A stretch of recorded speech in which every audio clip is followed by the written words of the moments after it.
Mesdames, Messieurs, bonsoir et bienvenue dans ce énième numéro de l'émission Le Manager.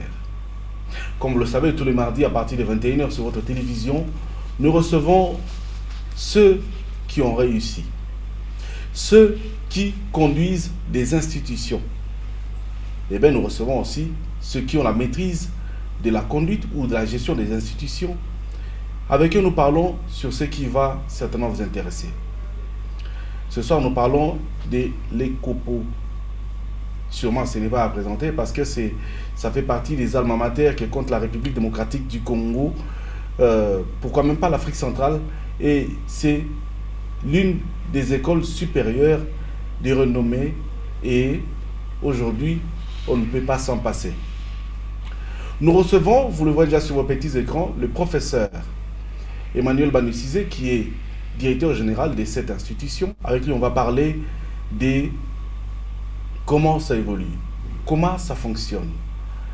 Évidemment, il y a eu plusieurs choses qui ont fait qu'il y ait perturbation dans la gestion de beaucoup d'entreprises, non seulement au Congo, mais partout dans le monde à cause de l'apparition de la Covid-19 qui a perturbé tant de choses. Mais heureusement que cette entreprise continue à tenir. Il va nous dire comment il fait, quels sont les secrets, quelles sont les perspectives d'avenir. Avec lui, on a été sur les sites des COPO, c'est-à-dire là où l'école devra désormais recevoir ses étudiants. Et c'est probablement pour décembre. Vous suivrez également le secrétaire général académique de cette institution avec qui on a eu à échanger. Ce sera donc au cours de cette émission. Et pour finir, les étudiants eux-mêmes des COPO parlent de leur entreprise, de leur mère, celle qui est en train de leur donner un avenir meilleur à travers la formation qu'ils reçoivent. Professeur, bonsoir. Bonjour. Merci d'être venu chez nous. C'est moi qui vous remercie de l'invitation et je remercie la télévision Malaika d'avoir pensé à l'École supérieure de la gouvernance économique et politique, qui est une institution d'enseignement supérieur universitaire appartenant aux Salésiens de Don Bosco. Alors, vous êtes là depuis combien de temps? Alors, nous sommes opérationnels depuis 2010, ici okay, à Lubumbashi, au sein des institutions universitaires salésiennes en Afrique centrale. Et donc, nous fonctionnons au Collège Imara, mais déjà, comme vous l'avez indiqué, à partir de l'année académique 2020-2021, nous allons pouvoir déménager sur notre site universitaire au quartier Golfe, précisément sur les sites de plateau, où les recteurs majeurs des Salésiens de Don Bosco et les provinciales de Don Bosco s'investissent pour pouvoir concrétiser la construction d'un campus universitaire, et nous allons donc déménager là-bas. Alors, ECOPO a combien de filières? Alors, disons d'abord qu'ECOPO, c'est l'École supérieure de la gouvernance économique et politique. Et de ce point de vue, nous avons des filières qui concernent l'économie, qui concernent les finances, et qui concernent donc la gestion des entreprises, et des filières qui concernent la gestion des affaires publiques. Okay. De ce point de vue, nous avons cinq filières. Nous avons donc la gestion et l'organisation des entreprises. Nous avons aussi le management commercial et marketing. Ça, c'est au niveau de la licence ou au niveau du baccalauréat, pour le dire autrement. Et puis, nous avons trois filières au niveau des masters, donc au niveau des bacs plus 5. Nous avons trois filières. Nous avons l'ingénierie financière, nous avons la diversification agroalimentaire et industrielle, et nous avons la gestion des affaires publiques.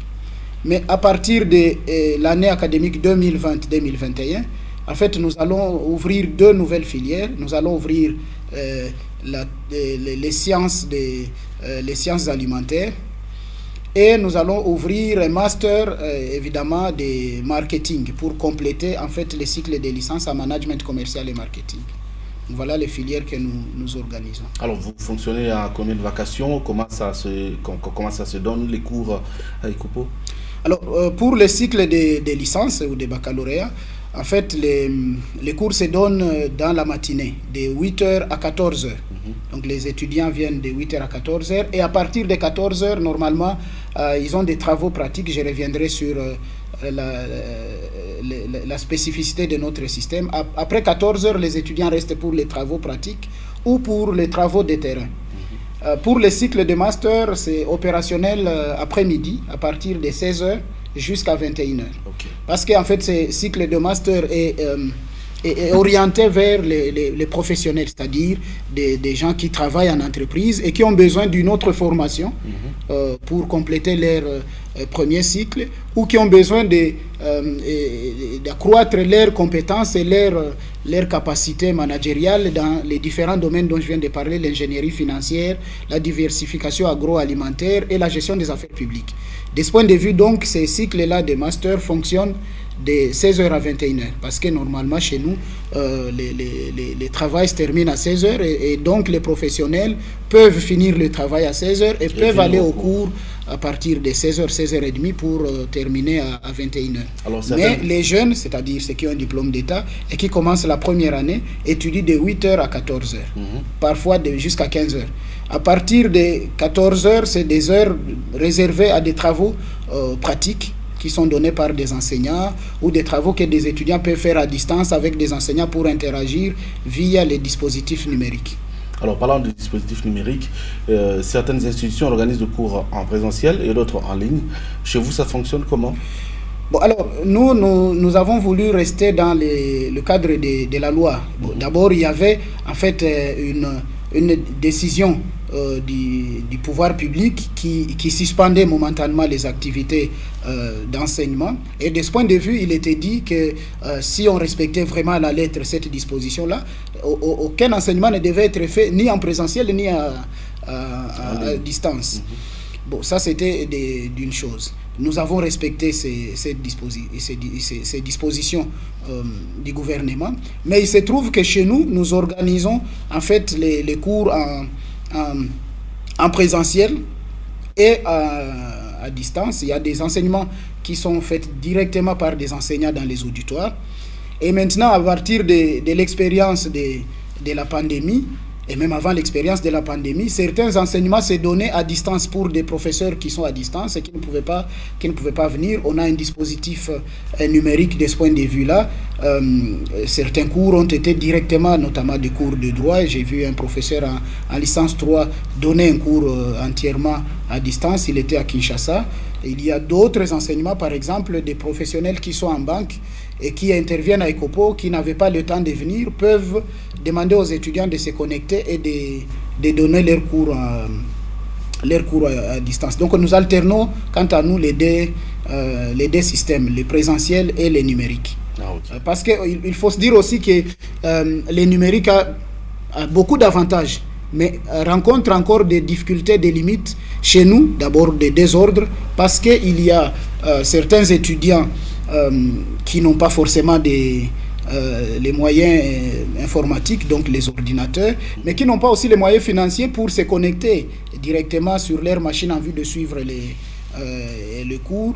Bon, il y a une deuxième difficulté parce que tous les cours ne peuvent pas directement se donner par la technique d'interface. Il y a des cours qui ont besoin, par exemple, d'interaction directe et qui ont besoin d'explications d'enseignants qui est en face et qui ont besoin, par exemple, d'aller en laboratoire, de faire des manipulations sur base de ça. Et ça demande quand même que l'on puisse combler les lacunes du numérique par le présentiel. Et nous essayons d'alterner ces deux régimes pour permettre à nos étudiants d'être beaucoup plus efficaces. Alors, je rappelle que vous êtes directeur général d'ECOPO, et ça fait combien de temps comme ça? Alors, disons que, comme je l'ai dit, ECOPO a été lancé le 4 octobre 2010, ici à Lubumbashi. Et donc, moi, je suis là depuis le début du projet, donc dès le lancement du projet, et je manage donc ces projets depuis 2012. Ah, depuis 2012. Depuis 2012.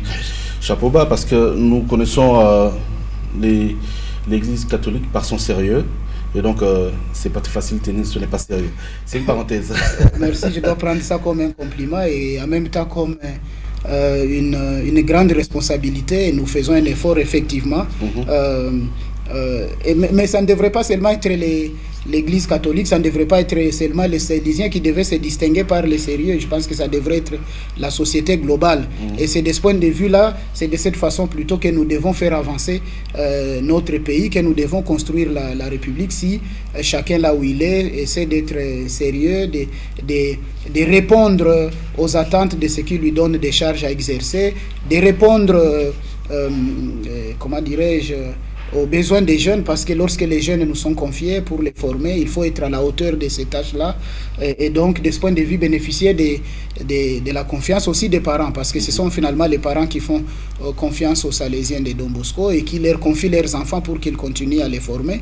Et c'est pour cela que je voulais compléter tout à l'heure ce que je vous ai dit. Si nous alternons les numériques et les présentiels, parce que la mission des Salésiens, c'est aussi d'être à l'écoute des jeunes. Okay. C'est d'écouter les jeunes, c'est de les accompagner pour qu'ils soient des bons chrétiens, d'honnêtes citoyens. Et les numériques ne suffisent pas, il faut aussi les écouter, il faut être à leur écoute, et les accompagner, interagir avec eux et les former de façon intégrale. C'est pour cela que les systèmes que nous mettons à ECOPO, évidemment, vont dans ce sens-là. Alors, l'Église catholique est reconnue pour son sérieux, les Salésiens pour les sérieux dans l'encadrement des jeunes, et ECOPO reconnu par l'engagement que vous y avez mis, et la renommée n'est pas présentée. Quel est le secret que vous allez nous donner si c'est très important aujourd'hui? Alors, notre secret, vous venez de le dire, d'abord c'est que nous appartenons aux institutions éducatives salésiennes, et les Salésiens, depuis leur fondation à Turin par Don Bosco et leur diffusion dans le monde, se caractérisent par une pédagogie préventive qui est à l'écoute des jeunes et qui se dévoue à la formation intégrale des jeunes pour qu'ils soient utiles à eux-mêmes, mais également utiles à la société, et qu'ils soient globalement, comme je l'ai dit, pour me répéter, des bons chrétiens, d'honnêtes citoyens. Et donc, de ce point de vue-là, nous nous appuyons sur les piliers de l'éducation salésienne, tels que Don Bosco l'a formalisé, l'a théorisé. Et puis, nous nous appuyons aussi sur, finalement, une autre innovation dans notre système éducatif. Bon, nous sommes partis disons, des failles de notre système éducatif, le système, je vais dire le système traditionnel. Notre système est caractérisé par une formation très théorique et trop livresque. On a trop reproché ça à notre système universitaire. On a dit on forme trop de théoriciens, trop de gens qui répètent des livres, des citations, mais qui ne sont pas à mesure de faire des choses. Donc, ce qui signifie que on ne peut pas reprocher à notre système éducatif traditionnel de transmettre des connaissances théoriques. On en transmet d'ailleurs beaucoup, des connaissances théoriques et livresques. Mais ce qu'on lui reproche, c'est l'incapacité à transmettre des connaissances procédurales. C'est-à-dire comment il faut faire lorsqu'on est en face d'un problème concret dans la société et qu'on n'a plus le livre ouvert. On doit maintenant résoudre des problèmes concrètement dans une banque, dans une entreprise. Et donc ECOPO s'appuie sur ça. Il faut non seulement donner des connaissances théoriques, c'est ce que font des professeurs d'université qui interviennent à ECOPO, et nous sélectionnons, sans fausse modestie, en tout cas les meilleurs qu'il y a dans la province, dans le pays et en Afrique, nous les faisons venir.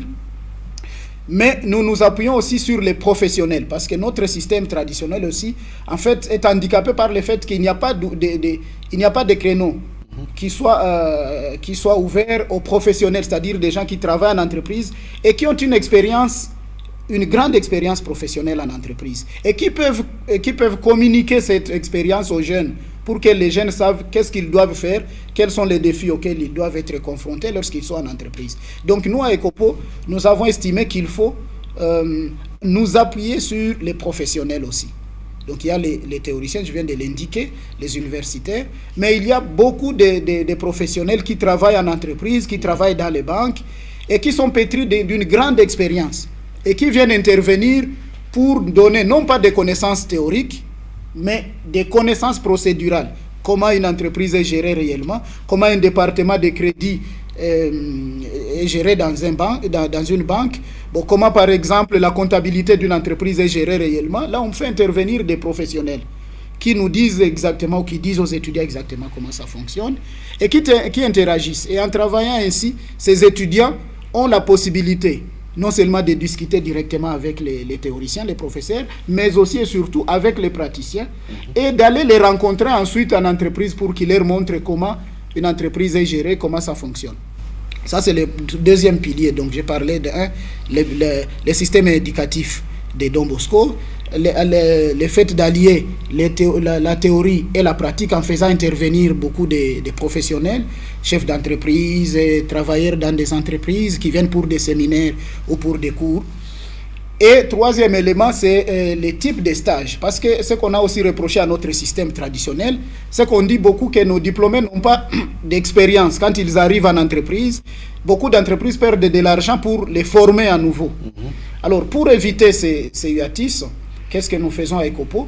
C'est que nous avons prévu des stages dès la première année. À partir de la première année, les étudiants qui viennent vont en stage en grandes vacances. Ils passent au moins 2 mois en stage en première année, 2 mois en stage en deuxième année, 4 mois de stage en troisième année, ce qui fait que pour un cycle de 3 ans, l'étudiant est censé valider, justifier de 8 mois de stage en entreprise.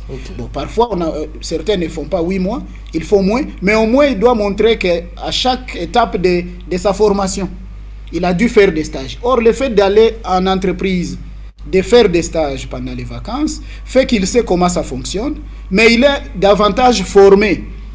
Et quand il sort des copeaux, au bout de 3 ans, il est opérationnel. Parce que non seulement il a travaillé avec les théoriciens, avec les professionnels en entreprise, mais il est aussi passé par plusieurs stages. Et il a fait des tâches auxquelles il a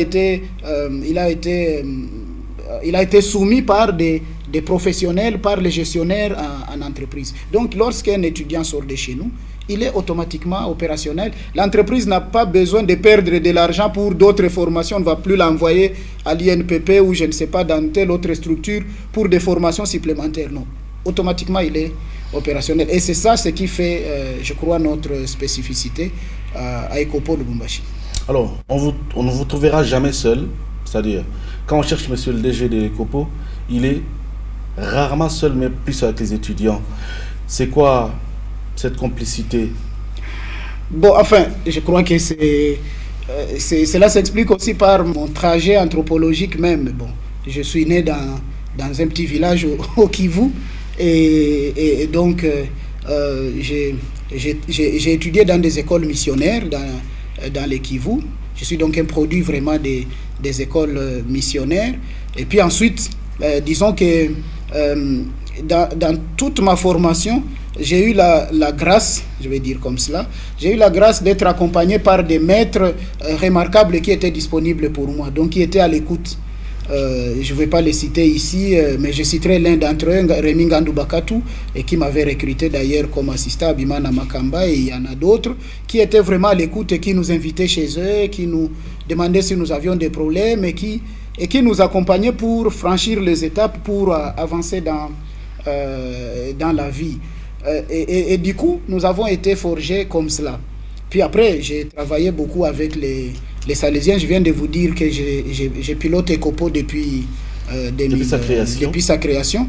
Mais en fait, j'enseigne dans les institutions salésiennes et catholiques depuis que j'ai terminé mes études, depuis 1997 pour parler comme on parle chez nous. Depuis 1997, donc j'enseigne dans les institutions, d'abord à Kanseboula, puis à Kambikila, chez les aumôniers du travail. Ça fait 23 ans. Au Scholastica, Jean 23, ça fait 23 ans que j'enseigne dans les institutions catholiques. Et je crois que l'une des spécificités, la force de l'éducation salésienne, c'est cette disponibilité pour les jeunes. Il faut être à l'écoute des jeunes. Et c'est ce modèle que nous avons mis aussi à ECOPO, de ne pas être distant vis-à-vis des étudiants, mais d'être proche des étudiants, de parler avec eux, de les accompagner, de savoir quelles sont leurs difficultés, non seulement difficultés sociales, mais aussi leurs difficultés académiques, et de voir comment on peut les accompagner. C'est ainsi que nous avons mis ces modèles à Ecopo et évidemment, souvent on dit il est toujours avec les étudiants dans la cour. Effectivement, je confirme parce que quand je viens, vous n'êtes jamais seul.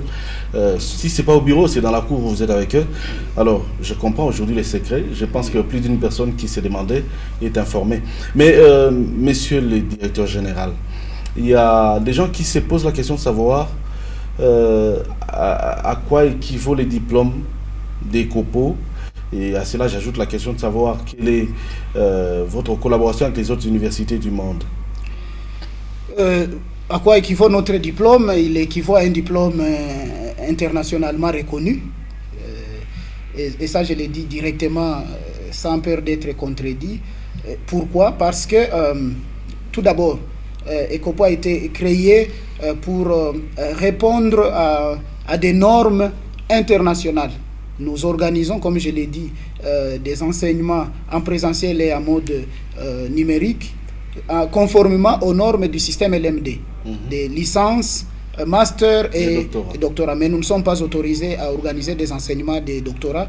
En fait, nous avons une autorisation du gouvernement congolais et un agrément pour l'enseignement des licences et des masters. Mais nous devons le dire aussi ici, et c'est tout à l'honneur des Salésiens de Don Bosco, nous sommes le premier dans ce pays à être autorisés à organiser un enseignement en système de licence et de master. Et cela est un avantage pour nous. Et donc, nous avons été créés, nous fonctionnons pour faire cela, donc pour délivrer un diplôme qui soit universellement reconnu. Et nos diplômes sont effectivement universellement reconnus parce que, je vais anticiper sur peut-être une question, parce que nous avons un taux d'employabilité de 93%. Ça veut dire 93 de nos étudiants sont employés. Et au moins la moitié sont directement employés alors qu'ils sont encore des étudiants. Ils trouvent du travail alors qu'ils sont encore des étudiants. Donc sur le marché, nos diplômes sont lisibles, on peut en établir l'équivalence, et le fait que nos étudiants soient employés dans des entreprises, pas seulement les entreprises qui relèvent du portefeuille congolais, mais aussi des entreprises qui sont cotées en bourse à l'extérieur, ou des entreprises en tout cas qui relèvent du capital étranger. Cela signifie que nos diplômes sont lisibles et on peut en établir l'équivalence avec des diplômes délivrés ailleurs. Ça, c'est des deux. De trois, beaucoup de nos étudiants qui ont fini et qui n'ont pas voulu rester ici à Lubumbashi, ou dont les parents ont voulu ont voulu envoyer à l'extérieur pour poursuivre leurs études, ont été admis directement en master avec les diplômes de licence d'Ecopo. Il y a ceux qui ont déjà été diplômés en France et qui sont revenus dans ces pays, ils existent dans la ville, ils travaillent.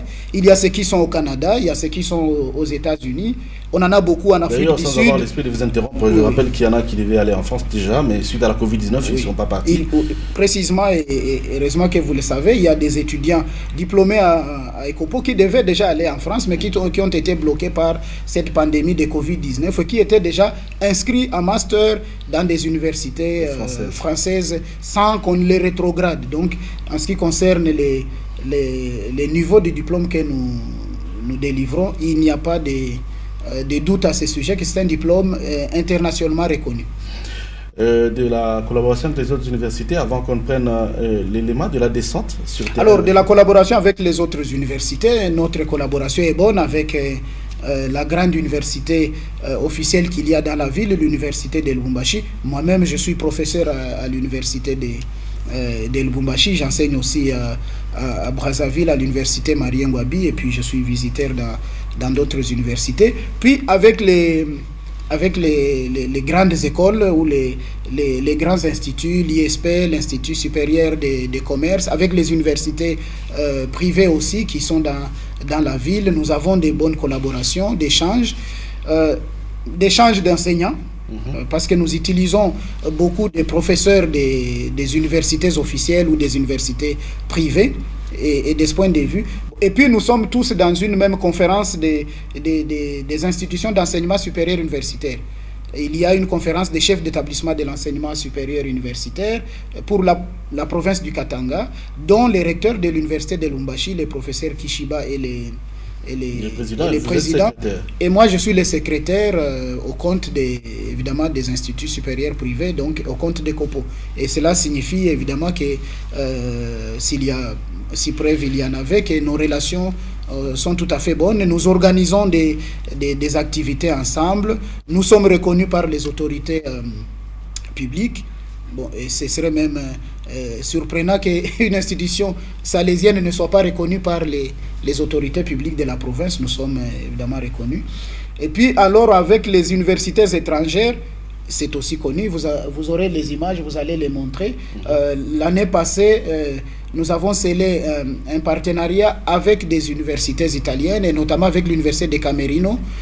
Et 9 de nos étudiants ont effectué une formation là-bas en diversification agroalimentaire et ils sont rentrés. Maintenant, ils sont en train de travailler avec le Fonds de promotion de l'industrie de la République. Monsieur Patrice Kitebi avait formalisé avec nous un accord dans ce sens-là. Bon, nous sommes en train aussi de finaliser un accord avec l'université d'Angers en France pour la filière de gestion des entreprises et des management commercial.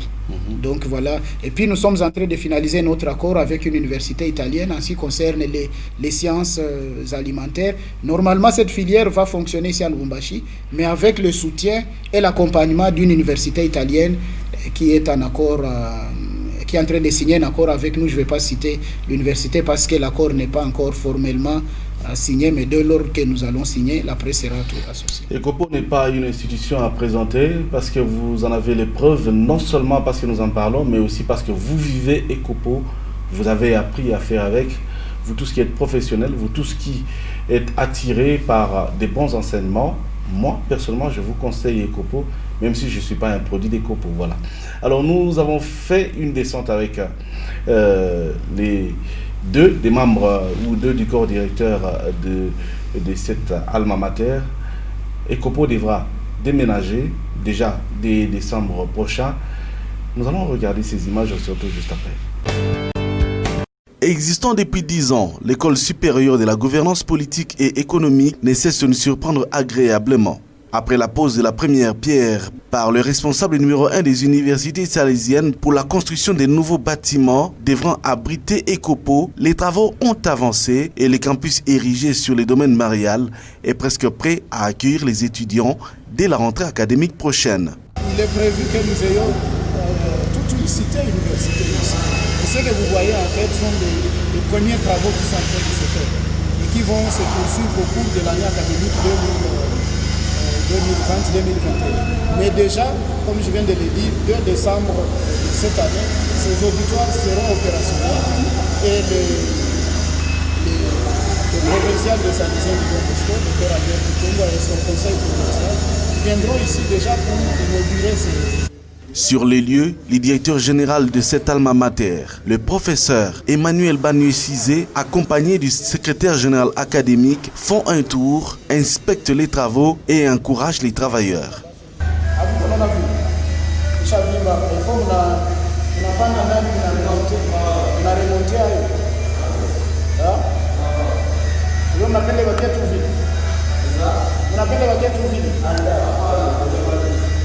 Les locaux construits selon les récentes technologies de construction sont non seulement spacieux et bien aérés, mais respectent les normes écologiques et répondent aux critères de construction pour les grandes universités d'Afrique et du monde. Il faudrait signaler que pour l'érection des dits édifices, les constructeurs ont fait recours au BTC, une nouvelle méthode de fabrication des briques qui respecte les normes environnementales et sont sans aucun danger.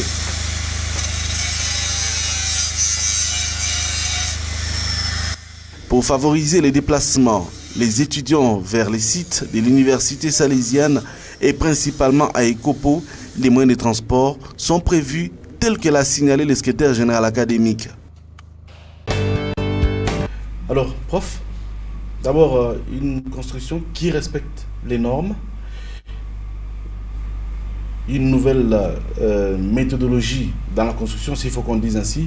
Pourquoi adopter ça et tout de suite le mettre sur pied pour une institution qui devra abriter des étudiants qui ils sont quelque peu exigeants par leur façon d'être, par leur façon de vouloir être, par leur façon de devenir? Bon, alors, la réponse aussi en deux temps, comme vous l'avez vu sur ces images-là. En fait, les Salésiens ont voulu montrer en même temps à notre société qu'il est facile de construire des infrastructures modernes qui respectent des normes écologiques, qui respectent les normes environnementales. Et donc, comme vous avez vu, il ne s'agit pas de briques cuites, c'est-à-dire cuites à base de charbon ou à base du bois coupé. Donc, on ne coupe pas les bois. C'est une nouvelle technologie, comme l'a dit l'ingénieur, là, le BTC. Oui, c'est des BTC. Et on les produit avec l'ingénieur l'a expliqué, avec la terre, disons, argileuse, je crois, ou latéritique, et puis on y mélange du ciment, et puis on les bâche, et à la fin on l'expose au soleil, et on construit. Donc on ne coupe pas le bois, et on ne brûle pas non plus le bois, et donc on ne pollue pas pour faire ces genres de construction. Et c'est des techniques que les Salésiens de Don Bosco ont déjà utilisées dans d'autres régions du monde, notamment en Amérique latine, en Asie aussi. Et on a voulu, et même en Angola, les Salésiens ont déjà utilisé ces techniques. Et au niveau du conseil provincial des Salésiens de Don Bosco ici, je rappelle que le conseil provincial est présidé par le père provincial Albert Kitungwa Kabouge.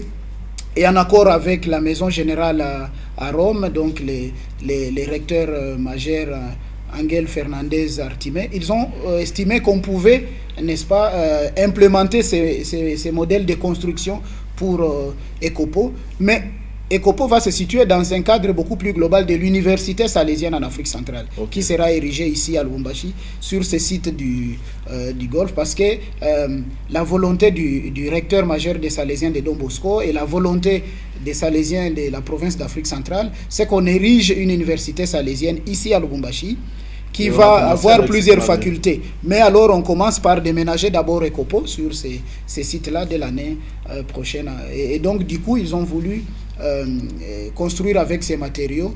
Et comme vous l'avez vu, en fait, on ne coupera pas non plus les arbres qui sont tout autour du site. Les arbres vont être respectés, cet environnement va être respecté. On va suivre, bien évidemment, l'environnement pour permettre aux étudiants d'avoir un cadre où ils peuvent se promener, ils peuvent jouer. Vous avez vu qu'il y a des terrains de football, il y a des terrains de basket qui sont prévus, des terrains de tennis qui sont prévus, pour que, en fait, tout cela concourt à ce que j'ai appelé tout à l'heure la pédagogie salésienne, la pédagogie de Don Bosco, qui consiste à former l'homme intégral, mais dans un environnement, évidemment, dans un environnement sain. Alors, professeur, je sais pas, professeur ou monsieur le DG, en même temps, ça passe. Emmanuel, c'est plus simple. Vous pouvez m'appeler Emmanuel, c'est plus simple. Alors, professeur, nous avons aussi remarqué que les promotions, les recrutements vont d'abord rester. Or, vu la capacité d'accueil, je pense que ce serait peut-être aux promotions des recrutements, des déménagers en premier. Pourquoi ce choix? Alors, le choix que nous avons fait de faire déménager d'abord les promotions des licences 3 et des licences 2 tient au fait que ceux qui viennent d'arriver, donc les nouveaux, ont besoin d'abord d'être intégrés directement. Et il faut qu'ils s'habituent à des normes universitaires. C'est pour cela qu'il est prévu toujours à ECOPO, en fait, une semaine d'intégration des nouveaux étudiants. Et nous voulons que cette semaine d'intégration des nouveaux étudiants se passe d'abord disons, sur le site d'Imara, là où nous sommes au cœur de la ville. Nous allons donc accueillir à la rentrée académique prochaine les nouveaux étudiants sur ces sites-là. On va les intégrer, ils vont suivre certains séminaires d'intégration dans les milieux universitaires. Et lorsqu'ils auront fini l'intégration de ces séminaires, ils savent déjà comment l'université fonctionne, comment ECOPO fonctionne, ils vont suivre les autres sur les sites des plateaux. Mais cela est lié aussi au fait que il y a quelques préalables qui doivent être réglés, parce que normalement il est prévu dans le cadre du projet global des COPO d'avoir des bus pour le déplacement des étudiants qui ne peuvent pas aller jusque sur le site. Parce que, comme vous le savez, je l'ai dit, pour les Salésiens de Don Bosco, il faut être à la disposition des jeunes. Il faut les mettre dans un environnement qui permette qu'ils soient vraiment bien formés et formés autrement pour qu'ils soient utiles autrement à eux-mêmes et à la société. Et donc, il est prévu que nous ayons des moyens de transport pour déplacer les étudiants à partir des différents sites dans la ville de Lubumbashi vers les campus et les ramener vers les chose qui ne sera pas... Et là, on n'aura pas suffisamment de bus à la rentrée pour transporter tout le monde. C'est ainsi qu'on a dit, on le fait d'abord avec les promotions qui le permettent. Et puis ensuite, lorsqu'on va résoudre cette question des transports pour tout le monde, alors on va y aller progressivement, les autres vont suivre. Mais en tous les cas, que ce soit ceux des premières années ou ceux des deuxième année ou troisième année, ils vont tous finir l'année académique 2020-2021 sur les nouveaux sites du campus universitaire de Kopo. Alors, nous allons, avant de finir avec cette émission, prendre deux étudiants, ou voire même trois, quelques étudiants de Kopo qui vous font savoir ou connaître les bien fondés de choisir cet alma mater comme maire. Suivez. Oui, l'ambiance qui existe déjà entre nous ici, c'est d'abord cette fraternité qu'on a entre les étudiants, parce qu'avec l'esprit salésien qu'on a ici, et nous vivons d'abord dans une convivialité, parce qu'au-delà des études, nous organisons des manifestations qui nous permettent encore d'être ensemble. Et en outre de ça, il y a aussi cette relation que nous entretenons avec nos autorités académiques. C'est-à-dire que relation étudiant et autorité, et relation étudiant et professeur. La relation entre étudiant et professeur, c'est une relation qui a assez de restrictions parce qu'on ne peut pas laisser trop de laisser aller pour éviter tout ce qu'on a comme la corruption et tout. La relation des étudiants et des professeurs se passe généralement dans les auditoires, lors des cours, pendant plutôt les enseignements. Et la relation qui existe entre les autorités, c'est par rapport aux réclamations. J'ai choisi Ekopo parce que déjà, à cause de sa réputation, ma tante qui a étudié ici me parlait toujours en bien d'Ekopo et il y avait cet accent particulier mis sur les relations humaines ici à Ekopo, et c'est pour ça que j'ai choisi Ekopo, à cause déjà de la qualité de l'enseignement et aussi cet accent sur les relations humaines. J'ai acquis le sens de la gestion. Non seulement la gestion des choses, mais aussi des gens. Parce que en tant que délégué général, on apprend à vivre avec les gens, on apprend à justement mettre en pratique tout ce qu'on apprend dans l'auditoire, et c'est quelque chose qui vous grandit. Vous ne sortez pas seulement avec des compétences, mais vous sortez aussi avec un savoir-vivre qui est vraiment très, très bien pour la suite. À ces diplômés, je dirais, faites le choix de l'excellence, choisissez Ekopo. Déjà qu'au quartier, on me disait non mais Ekopo, l'humanité prolongée. Ouais, mais moi j'avais envie de vaincre ça. Je suis venu à Ekopo, j'ai trouvé que non, Ekopo répondait au moins aux normes auxquelles je m'y attendais. Arrivé, je trouvais que l'environnement était vraiment sain et aussi il y avait l'ambiance de vivre, mais aussi un côté là un peu festif et tout. C'est ce que j'avais trouvé à Ekopo, et pour moi je m'étais dit que non, là c'est maintenant ou jamais. J'ai essayé de profiter de ça.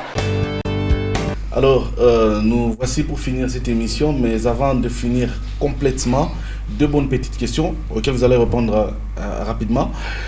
Prof, vous êtes la coqueluche aujourd'hui de l'université de Lubumbashi, mais la célébrité de l'Ekopo, on connaît le nom de la personne avant de la rencontrer, avant de la découvrir. C'est quoi ce qui fait que ça soit ainsi? Et pour finir, comment avez-vous fait pour lutter à la Covid-19 qui a frappé dans nos murs, mais vous avez quand même tenu à finir le programme et la session est pour bientôt? Un peu rapidement. Bon, enfin, je ne sais pas si je suis, comme vous le dites, la coqueluche de l'université de Lubumbashi. Enfin, je crois modestement que je suis un des membres du corps académique de l'université de Lubumbashi. Je suis venu comme jeune étudiant à Lubumbashi. J'ai été accueilli par des gens formidables à l'université, et puis j'ai eu la chance de finir et de rester là-bas. J'ai fait ce que je peux faire pour les rayonnements de l'université par le travail que j'ai fait comme professeur et comme chercheur par mes publications. Maintenant, c'est des aînés, et des collègues qui me jugent sur ce que j'ai fait, mais également ceux qui me font confiance, comme c'est le cas pour les Salésiens de Don Bosco, et pour qui je continue à donner tout ce que je peux donner pour le rayonnement des COPO. Bon, alors, comment je suis, je crois que c'est par la discipline. Comme je le répète souvent, tout ne se fait que par la discipline et l'auto-formation. Il faut se former de façon continuelle, mais il faut aussi avoir des principes auxquels on obéit. Et donc, peut-être que je suis connu bien avant parce que, que vous ne me rencontriez, parce que j'enseigne à l'université de Lubumbashi, j'enseigne à Brazzaville. C'est pas très facile de parler de ça. Oui, j'ai enseigné aussi dans quelques universités en Europe. Je suis invité dans beaucoup d'universités africaines. Et cela contribue, malgré moi, à mon rayonnement. Bon, puis il y a la façon dont nous pilotons ECOPO, et je crois que les jeunes sont satisfaits, les parents également sont satisfaits, et ils nous font donc confiance de ce point de vue-là. Alors, pour rapidement vous dire comment nous avons travaillé pendant la période de Covid-19, d'abord comme scientifique, j'ai fait des réflexions, j'ai donné des conférences, et j'ai publié des textes et des livres en Europe sur cette question, parce que notre université doit aussi participer au débat d'idées et tenter de circonscrire ces phénomènes et d'apporter des solutions. À ECOPO, avec les Salésiens, notamment les provinciales, on a mis en place des dispositifs pour lutter contre la propagation des virus dans notre institution. On a suivi les recommandations des médecins chez nous, les recommandations des autorités publiques. Nous avons mis des dispositifs pour contrôler les gens qui entrent et qui sortent à ECOPO, pour minimiser les risques et même exclure les risques des contaminations. Mais nous avons aussi mis en place des cours à distance pour certaines matières qui les permettent, pour permettre évidemment pour limiter la concentration de beaucoup d'étudiants en un lieu. Et donc certains cours se sont faits comme ça, et certains cours se font en place, mais quand ils se font en place, nous mettons toutes les dispositions nécessaires pour éviter des cas de contamination. Des contrôles se font en suivant les recommandations gouvernementales, les recommandations des médecins et les recommandations des Salésiens de Don Bosco. Envie de vous garder sur ce plateau, professeur, mais malheureusement, le temps nous coince. Alors, je vous remercie d'être venu. Je crois que ce n'est pas la dernière fois que nous sommes ensemble. Mine de rien, ça fait 45 minutes qu'on a été ensemble sur ce plateau. Je vous remercie d'être venu et vous retrouve très prochainement. Je sais que vous êtes occupé, vous nous accorderez quand même le temps.